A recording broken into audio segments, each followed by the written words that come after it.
Well, I think the question is a very good question. Why is life so hard?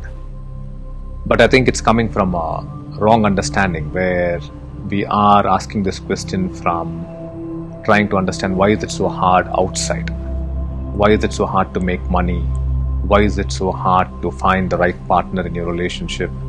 Why is it so hard to bring up your children? Why is it so hard to go to job every day and do your work?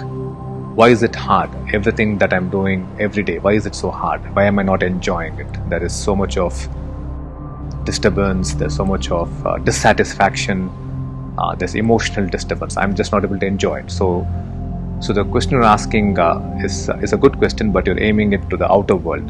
That question needs to be actually asked to the inner world. So what we are talking about is life is hard because your inner state is a disturbed state. You are coming from a very limited state.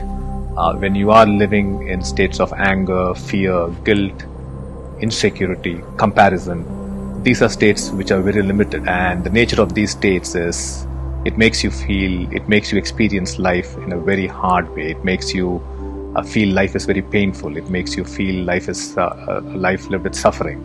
There's too many challenges. So because your inner state is so disturbed, every small thing in your life, every big thing in your life looks very challenging and actually feels very frustrating.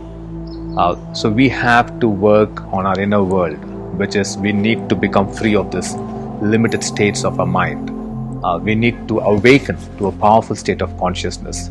What does that mean? A state where you are deeply connected to your husband, to your wife, to your work, to your vision, to your children, where there is a vision and meaning behind every relationship and every action that you're doing.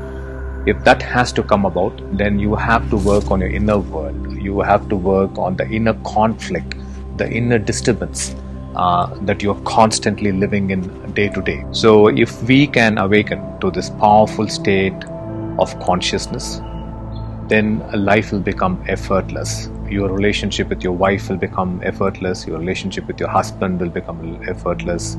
Your day-to-day work will become effortless. You pursuing your career, your business, everything will become effortless, because now within you, you are this seamless, effortless, flowing human being who is living in a very beautiful state, a state of connection, a state of purpose, and a state of love.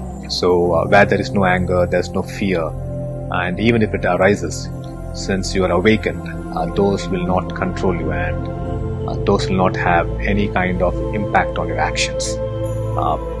So I think the most important thing is to look into our inner world and to live from a state which is not driven by fear or anger, fear of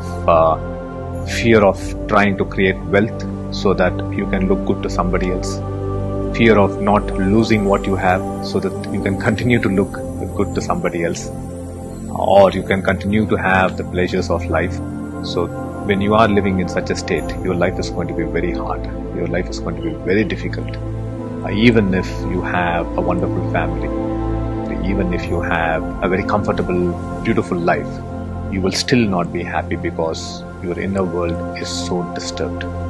So that disturbance needs to cease, which means you need to awaken to a very powerful state, a state of a deep sense of connection and love. And that awakening happens in your consciousness. Once you awaken to this state of consciousness, you actually move from being limited to limitless. You are now connected to this powerful force of nature, which has become part of you, and you have become part of it. And there's magic in your life. There's a happening in your life. Every effort, every action that you're putting in will come alive because there is magic and effort that's being emanated by your consciousness. So it's very important that we learn to live in this powerful state. Then life will be seamless and life will be effortless.